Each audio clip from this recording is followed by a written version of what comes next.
Well, here I am out and about. I'm at one of my breakfast spots. They have pretty good Wi-Fi, so I thought I'd go online.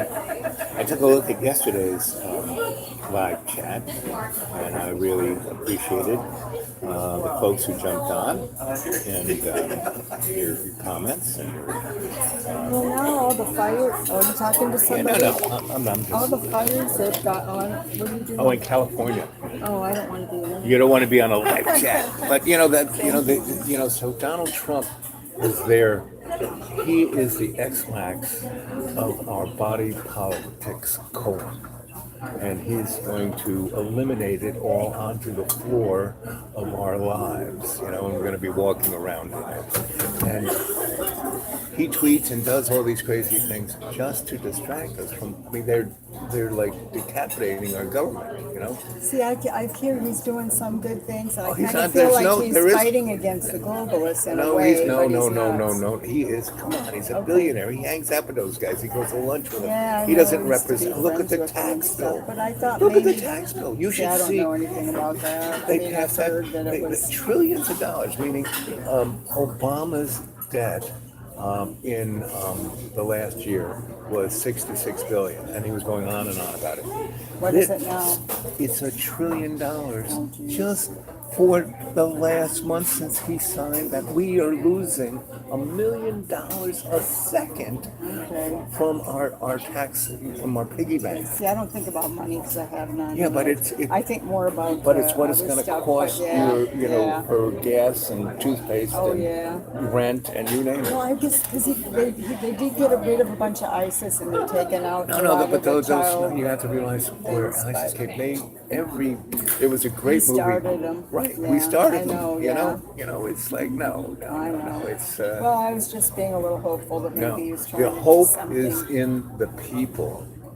We have to come to. We should all be at Washington. There is a We're not. native. No. We have to be nice to each other right here in this restaurant. Meaning, there's a term in indigenous peoples called all our relations. Meaning, we're all connected. But they're trying. That's another thing. The news are trying to, get on. They're talking about the Democrats and Republicans and the really big divide, like they've done with the blacks and us. And gender. I mean, men and women are wired to get along. And look what our culture. It's like, Yeah. the War of the Roses. Come on, No, you're right. So it's the people have the power.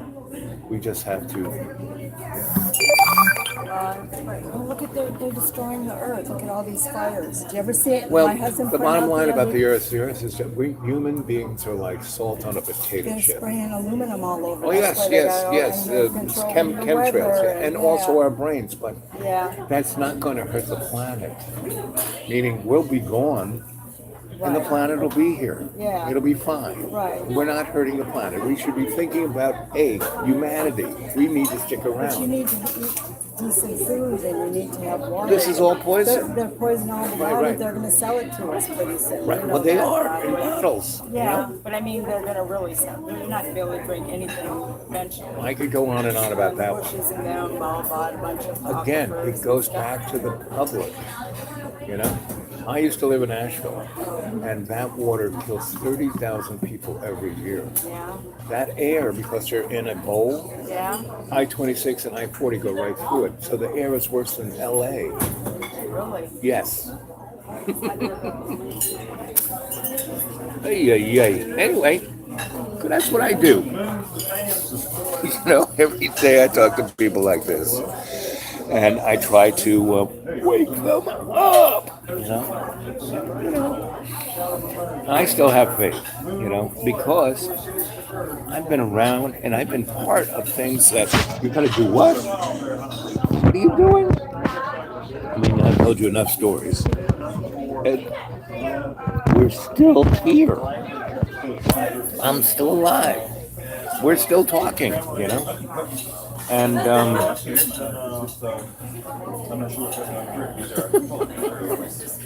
so humanity still has a shot. If you are a historian like myself, go take a look at the big, long picture And pretty much every empire dies every 200 years or rebrands itself. Rome was the best at it. It rebranded itself 10 times. That's why the Roman Empire, per se, stuck around for 1,000 years. But they had to rebrand themselves. And they started out as the Greeks. The Greeks put out the idea of this business plan. And then the Romans made it better. And then they did it for, 200 years, and then their wars kind of caved their economy. And so they, instead of having these gigantic wars that cost them a fortune, they just had shock troops.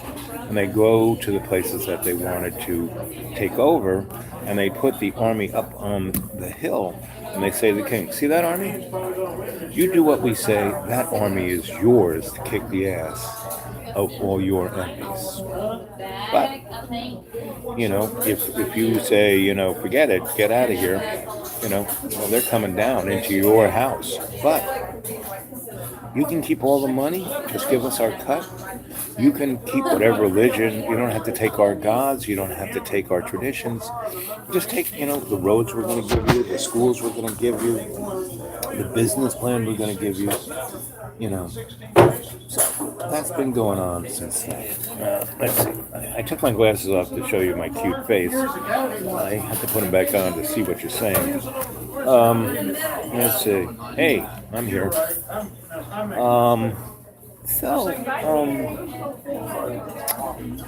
Anyway, I was just seeing how this works out and about. We had that nice little conversation with a woman in the street, and but I was looking at the video I did yesterday, and that was quite interesting. But instead of the pebble in the palm, I was more like the stone skidding across the pond. I was all over the place. And I started out in the dark because the sun hadn't risen. And then I went, I'm at breakfast. Yeah. It's like they have a nice omelet here. And they toast my English muffin just right.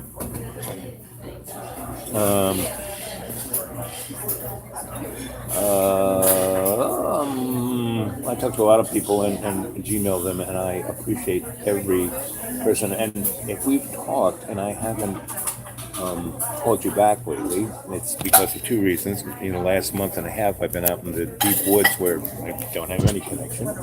And the other thing is the last month and a half, I've been living out in the deep woods and I'm homeless. So it's, my filing system isn't the best, My phone has a mind of its own, and it's probably, and its name is NSA. So there's, but it's pretty cool. It does things that most people, your phone does that. I can't believe it. I wish my phone did that. So, it's one of those things. At the end of the day, when people want to know what happened to our civilization and why it ended, it's going to be, some smart guy like me 1,000 years from now going, well, the two things that ended the civilization of, postmodern America was convenience and belief in stupid stuff. So BSS. Anyway, I love you guys, and keep up the good work. Remember to end every day and every day take the piece of the earth and make it stronger. And enjoy every second, because you never know when it's not going to be here. Like I keep saying, I'm amazed we're still here. I mean, there's so many, the sword of Damocles is getting closer and closer and closer. So be nice to everyone, because it makes, why am I nice to everyone? Even, rogue scoundrels and a-holes or I love Australia. Yeah, it's such an oppressive place. And fascism and sexism and racism is, as Australian as apple pie. No, they don't have apple pie. They have kangaroo pie. That's what they have. And as Adolf Hitler used to say, I love children and animals as long as they're cooked correctly in a pie. So that's where we're at. And have you guys noticed how much Mike Pence looks like Donald Sutherland in the Hunger Games? There is no, I'm going to leave you with this last little story I was telling the waitress. When JFK got shot, 1963, that day I got sick, and I was a sick little kid until 10. And my mom was, medical person, so she knew when you were kidding or pretending or. And like my brother nearly cut all his fingers off. And instead of going to the emergency room, my mom got out her thread and sewed them back on. So anyway, so she goes, well, stay home, go to bed, stay in bed. And she came in with lunch or brunch, tea and toast or whatever. And she sat there and we read a little bit of Stuart Little. She used to love to read with me, right? And she would get these really crazy books, like Stuart Little's crazy book. And we'd laugh. I was like her comic relief, She used to call me her little comedian, I didn't give you a pen, did I? Yeah, that would help. Actually, I need to use it, so. Oh, I got one here. Okay. Yeah. Anyway, so I stayed home from school, and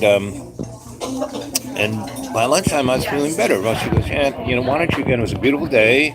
And she goes, why don't you go outside? Here, put the coat on, put your hat on. Go outside with your dog and play. So I did. And my dog and I, there was a big rock in our backyard, and I was sitting on the rock, and my dog was sitting right next to me. He used to do everything I did. So I was sitting on the rock, and he sat on his haunches, and he was looking just like me. He was like my brother from another mother. And he really was. That dog was.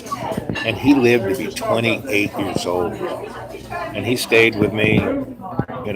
He loved my mother, and when I hit the road, he stayed with them in New York City in their apartment. But he and I were buds. Anyway, so we're sitting there, and he's, my mom comes out, and my mom never took pictures, and she must have seen us in the window and said, "How cute is that?" and went out and took pictures of my dog and I sitting. And then she said, "Come on in, we'll have some hot chocolate." So come in, and the TV's on. And there is Walter Cronkite. The president was declared dead and then they cut to a commercial of Folgers Coffee. And they have a clock with the weight going click, click, click, click. And the voice is saying, and are you tired? Are you getting tired? Are you getting tired? Are you tired? You are tired. You are tired. You're tired. You're tired. You're not thinking about anything. Drink Folgers coffee and you'll be fine. My mom and I, like, what was that? Years later, I'm at Duke University studying paranormal psychology for a corporation called the SEAL Corporation, and they were tasked by the Defense Advanced Research Program to make super soldiers. And that corporation, the SEAL Corporation, became the SEALs in the Navy. And we were studying why Suppies could stick swords through their cheek and out the other cheek, pull it out, and that would heal them now. And so we were studying everything. Para, which means parallel to our universe, in psychology. And the guy who made that commercial was old guy by this time, but he was one of the people running the psychology part of the, our little research team. And he said that he was hired to make that commercial to be aired to put everyone into a hypnagogic state. He didn't realize that they were going to use it, 30 seconds after the announcement across the country that the president was dead, And so anyway, so he told me of other hypnagogic states, and how they could, because he worked for a thing called MK Ultra. Anyway, and he said that all of the information that he got he got from his teachers who were Nazis, that they perfected these techniques in the camps in the late 30s, So anyway, so when I was 16, my dad got me a job at Metro Media TV, Channel 5 in New York City. A buddy of his was, head engineer. And Metro Media became Fox News. That's what Rupert Murdoch bought to start off his new TV news empire. And so anyway, I went to work. It was summertime. They really weren't doing much. They were doing reruns. And so this is the head engineer guy. So I go to report to him. Hi, I'm Ray's son. Oh, well, good to see you. Yeah. So I started working. And after a couple of weeks, after he realized that I had a lot on the ball, I basically took over his job because he was a stone cold alcoholic. His little closet in his office had cases and cases of vodka. The bottom drawer of his desk, he had 3 or 4 bottles of vodka in there. And he would knock off 1 to 2 bottles of vodka freaking day. This guy, by 11 a.m., he was on another planet. I was running around and taking care of, tweaking this, tweaking that. Talking to the other engineers, not being their boss, but, administratively kind of taking this guy's place because he was out of his mind. And all the other guys who worked there, who were engineers, were always going like, I don't know why this guy's still here. He should be fired, blah, blah, blah. But he just sits in his office and drinks and gets his, big paycheck, and no one seems to say anything. Anyway. So I got pretty close to the guy because instead of being like, I was like, so, yes, sir, right away. You want this? You want that? I'll go buy more vodka. And so, he started to treat me like, he said, I got divorced, after Kennedy got shot about a year later, and I got this job. And, you're the closest thing I have to family. And that was pretty sad. 16-year-old kid who's just been there for 3 weeks. You're the closest thing I have to a family. Anyway, so he started talking and he told me, I said, so what? I said, you're a smart guy. You got a lot on the ball. Why are you, you're more than an alcoholic. What went wrong? What is up with you? And he said, well, it all started with the assassination of JFK. And I said, what? He goes, yeah, I was working for CBS. I was their head microwave guy because news used to be shot on film, flown to the home office. They'd edit it. They'd put it on, right? But, okay, I just was going to bring it back. So yeah, give me that pen. Yeah. So she can close Yep. Okay.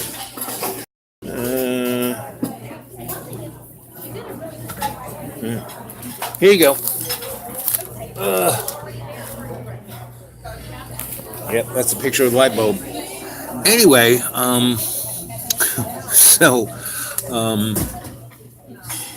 it all started with the assassination of JFK, and it was so. I was in the military. I was a big radar guy. I was in Korea, and then I was in the Air Force.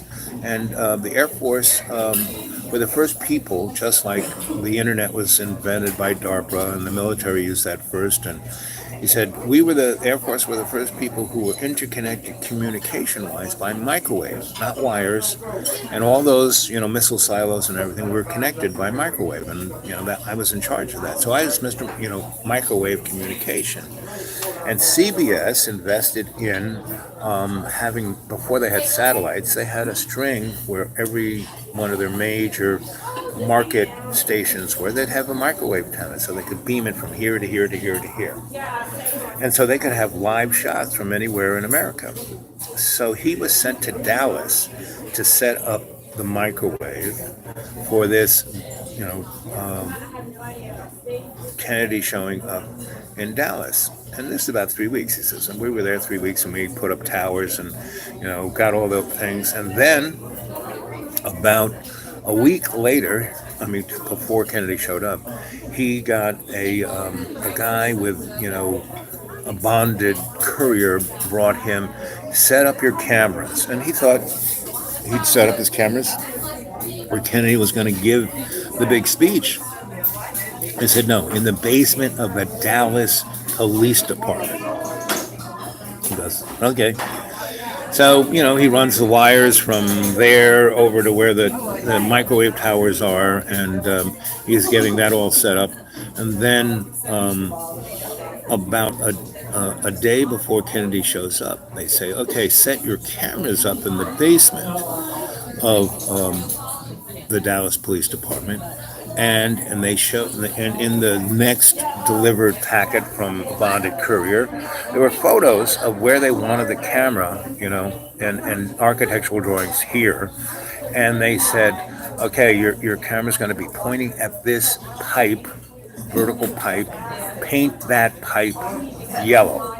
This other camera over here is going to be facing where, the cars come in, and there's a pipe right over there in the corner, paint that pink. And, over there's, facing this direction, there's a pipe, paint that lime green. And you'll get your shooting schedule, soon, and it will be when, you're switching, instead of camera A, B, where you might get confused, yellow pipe, pink pipe, and put that on the buttons, right? So, anyway, and these are black and white cameras, so they would never pick up a yellow pipe, a pink pipe, or a green. It would just look gray or light gray or whatever. So 3 hours, so Kennedy gets shot, right? And everyone's in shock. And, they get Oswald and they bring him to the police department.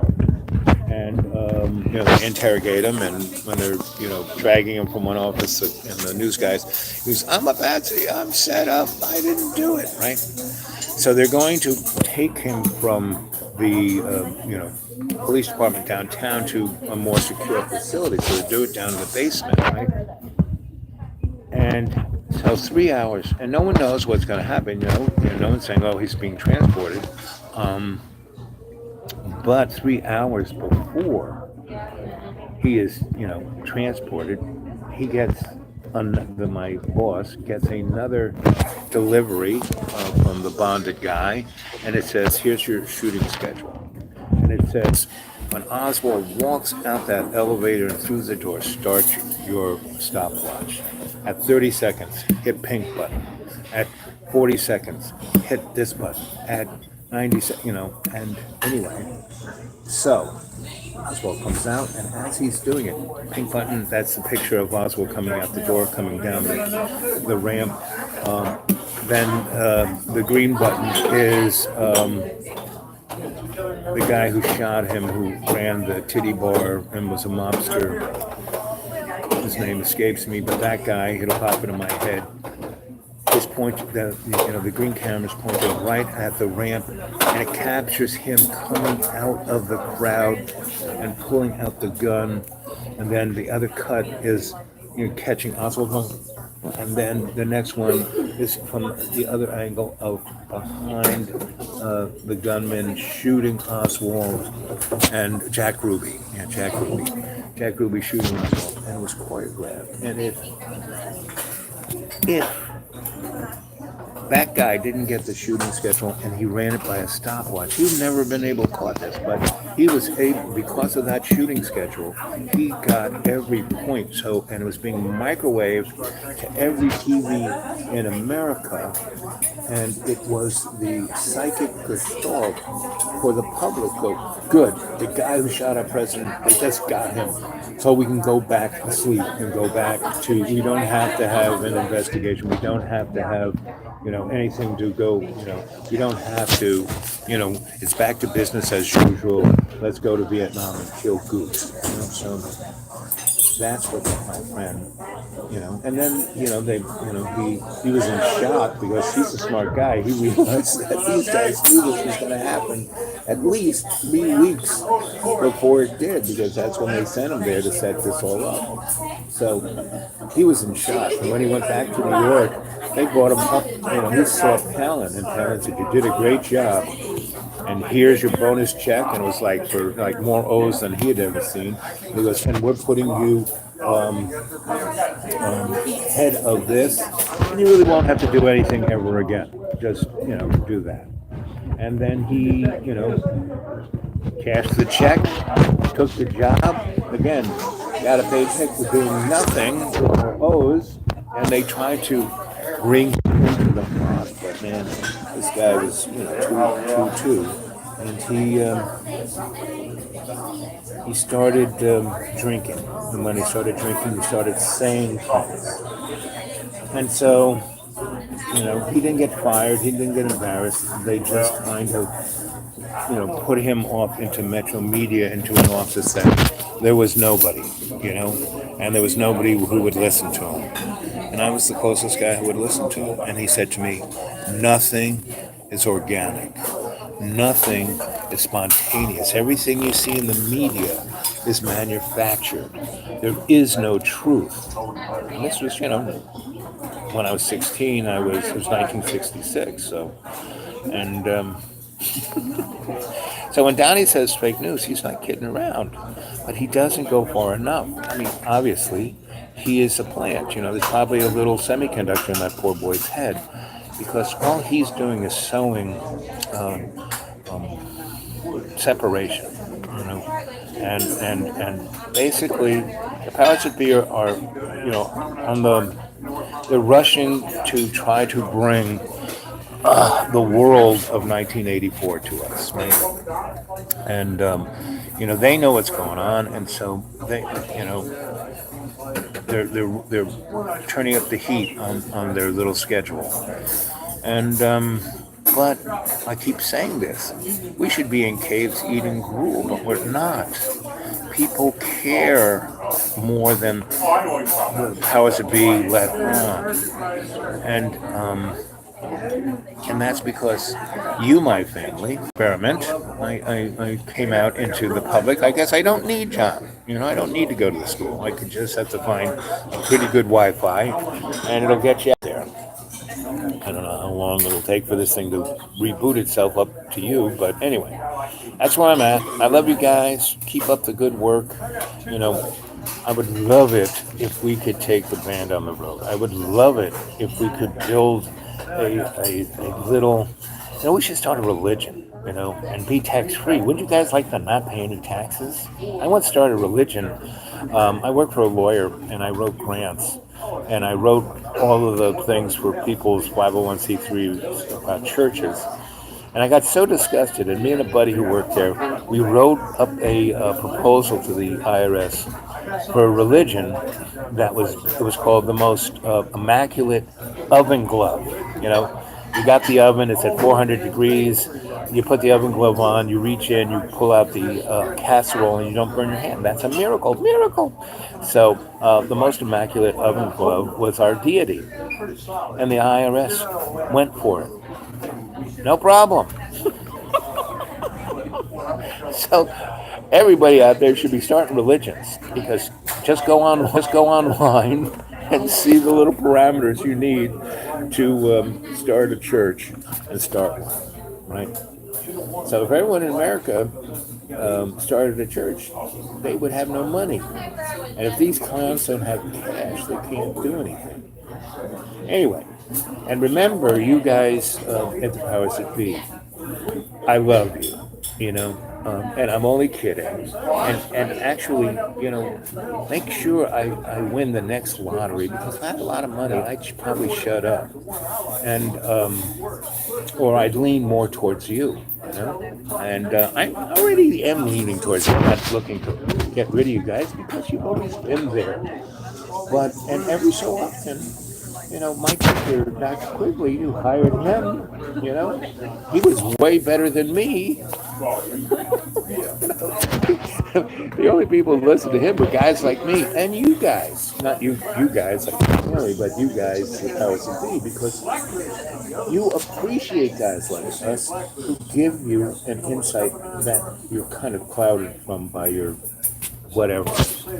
So I'm here, not to be the hero. but to do the most good for love's co-creation. And because you guys exist there, you're not even you're part of that co-creation. You're just in a fog, and that's part of the human experience. And if we're still here, that means we're supposed to be having this experience. So come on, get me that winning. I can that be set. All I need is a good $120 million. Not the half billion, 120 mil. It's chump change. That's a big lunch for you guys.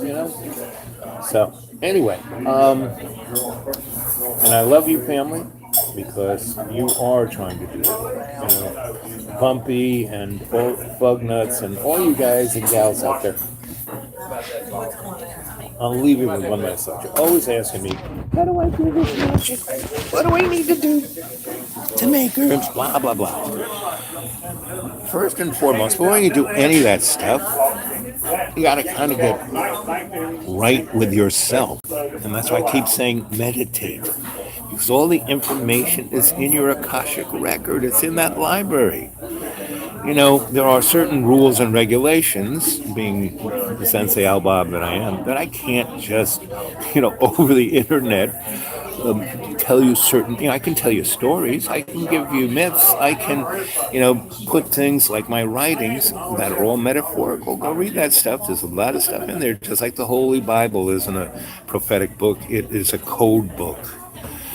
Anyway, we are, as the Chinese say, in interesting times, but instead of being crushed by them, we can surf them to the best, and every day, in every way, take the piece of love's co-creation and make it stronger. So come on. And you guys and the powers that be, all I need is, I bought a lottery ticket just the other day, all I need is 127 mil or close to it. It's like when you buy the Powerball. You want to spend the extra dollar, if you win, instead of making $80 million, you'd make $200 million. Well, 80 million would be fine by me. I don't think I could spend that much. I'd give it a good try. That's what was my, and hey, you almost murdered me working for the Desperate Lawyers. When I was eating 20,000 calories a day, that nearly did me in. But, I pulled back. And because I guess I had something to do. The universe, I'm a servant of love. The universe loves universe, excuse me. And that's what I'm here for. And so keep up the good job. Ooh, it's almost that time right now.